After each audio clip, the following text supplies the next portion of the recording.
If your Acer Enduro T1 gets stuck on a blank screen after powering on, do not worry. We will repair Windows startup, restore system files, troubleshoot boot issues, and use built-in recovery options. A lot of errors pertain to this problem, and we're going to go ahead and jump into what should hopefully be a pretty straightforward process, guys. And we're going to go ahead and jump right into it. First thing I'd recommend doing would be to actually go ahead and boot to the troubleshooting utility on Windows 11. So if you do a hard power off 3 times in a row, Windows should automatically attempt to launch the startup repair utility. And if it doesn't find anything, it will give you the option to select advanced settings, in which case it will take you to a screen that looks like this. Now, if it does not take you to a screen that looks like this, or you're unable to get to that, you can also download the Windows 10 Media Creation Utility, or Windows 11. They probably will make a creation utility for Windows 11 at some point. And it doesn't really matter, you can actually run the Windows 10 utility on Windows 11 as far as I'm aware, and you should be able to run the troubleshooting utilities built in within it. So you just would go ahead and download it to an ISO file and then burn it to a DVD or USB. It'd have to be about 4 gigabytes or more. It couldn't be a small USB flash drive, and it couldn't be a CD. It'd have to be a DVD.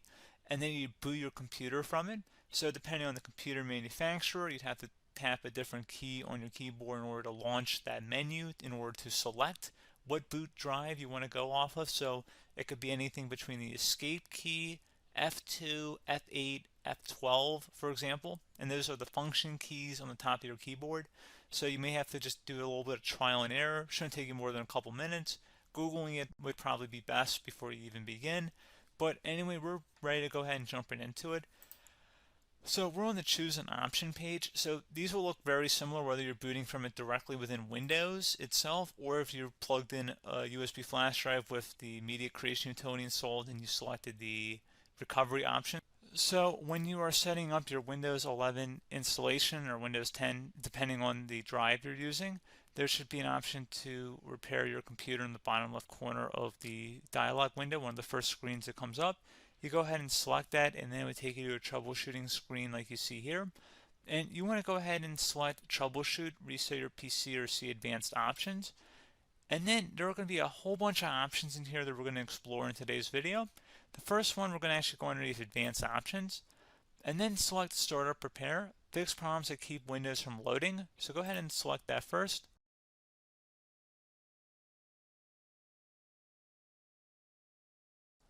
Okay, so you can see it could now repair our PC. That was our first option we could try. Something else, if we go back into advanced options here and then select troubleshoot, we're going to go underneath advanced options again. You can go ahead and actually access safe mode by selecting startup settings. And then if you select the restart button, you have the option on the screen select safe mode with networking, which will give you a key on the screen. It'll tell you which key to press to enter that. I believe it's the F7 key. It'll do that for you. I'm not going to go over that in today's tutorial because I don't really want to go into safe mode, but you're more than welcome to attempt that by going into here and then selecting restart. Again, it'll launch another screen. It'll say what key do you want to press, and it'll give you like 7 or 8 different options, and you want to select safe mode with networking. There's also an option for a command prompt too, but that's going to be something we're going to cover later in this video, and we don't even have to go through that in order to access it. So that's why I'm not going to really push for that, because unless you know exactly what's causing the problem, you probably don't need to go into safe mode.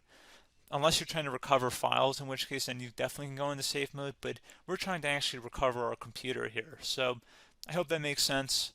Something else we can also try here as well would be to uninstall updates, remove recently installed quality or feature updates from Windows. So if you go ahead and select that, you can uninstall the latest quality updates, which generally is the more day-to-day updates.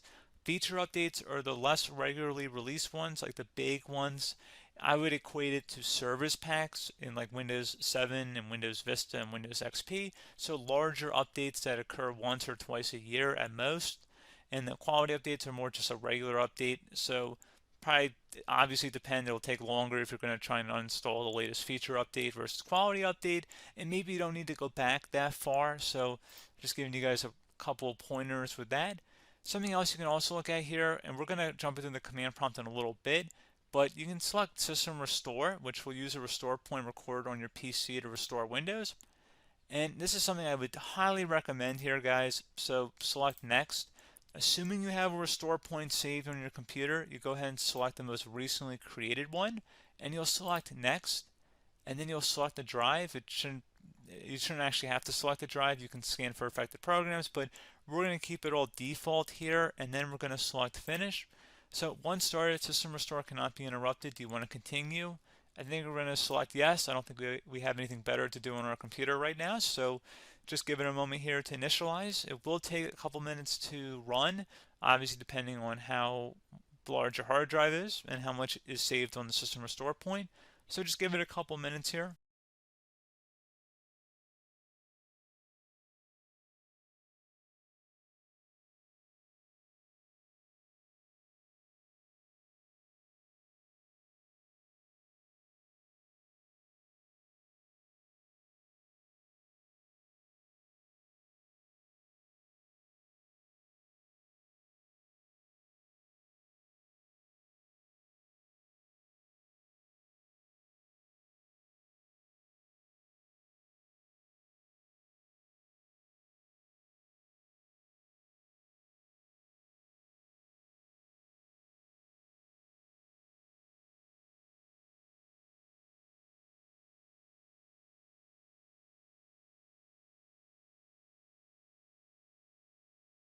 System has been restored successfully. We're going to go over a couple different methods in addition to that if that did not work. So I'm just going to pause the video and we're going to start back on the recovery screen that we started with. Okay, so a couple other things we can try here too. If you go back into troubleshoot, you can select reset your PC, let you choose to keep or remove your personal files and then reinstalls Windows. You can select to keep my files, which will remove apps and settings but keeps your personal files. You can also select remove everything, which will remove all of your personal files, apps, and settings. So this is more of a factory reset, the second option here. First option, it should not delete all of your personal files. However, it will pretty much clear most of your programs, and keep in mind, there's no guarantee that your information, number one, is even still available and easily recoverable on your computer to the point that you actually would be able to recover anything. And the second point is that there's always a chance that it won't actually recover and it will just do a factory reset anyway. So there's no guarantee that actually would keep your files anyway. So I would recommend trying to get a recovery tool and backing that up first before selecting it anyway. But again, those are a couple different options. And then something else you can try here if you go back to the choose an option. Another option, if you go underneath choose an option and select troubleshoot, advanced options, and now select where it says command prompt. Okay, so the first thing we should do is type our main hard drive here. In most cases, it should be the C drive. So you just do a C colon and then hit enter on your keyboard. So once you're underneath the C drive, we're going to type in dir and then hit enter on your keyboard. It should have program files, users, and Windows all in there. That's how you know you're in the right directory.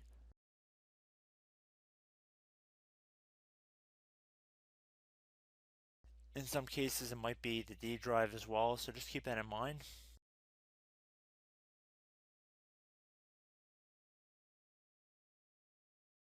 Next thing we're going to do is type in cd space / Windows / system 32 / config,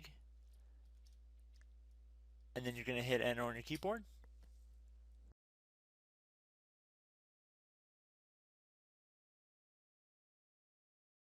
So now you're going to type md space backup.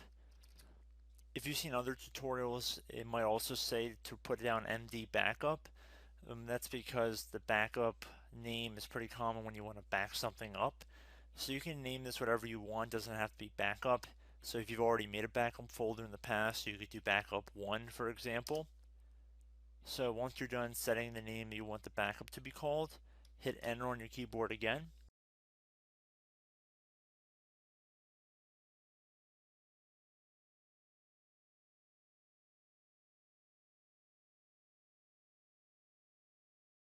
At this point you want to type copy, C-O-P-Y, space, then you want to do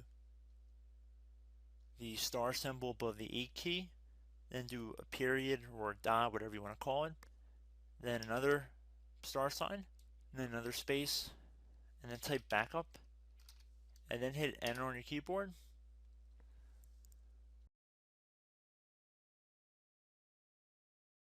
Now you want to type cd reg back, REG BACK, and then hit enter on your keyboard. So now that we are under the reg back, so now you want to type dir again and then hit enter.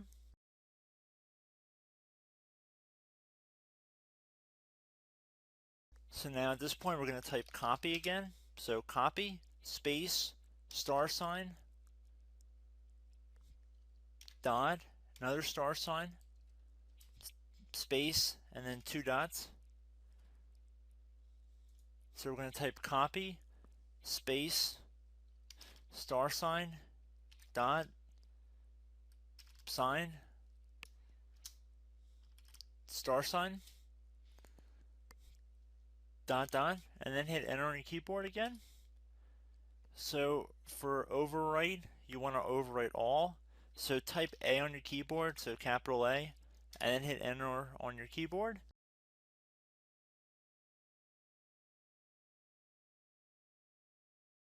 So at this point you should be good to go. You can close out of the command prompt window, and if you accidentally continue to Windows 10, you should be all set. So I hope one of these 3 or 4 different methods we went through in this tutorial helped you guys out. Again, I'm not sure if you guys heard me earlier, but try to go back into your safe mode if possible and uninstall any programs you know might be conflicting with the Windows startup if you can get into safe mode. So just keep that in mind. Something very simple like that could be blocking up everything. So again, I hope this tutorial helped you guys out, and I will catch you in the next tutorial. Goodbye.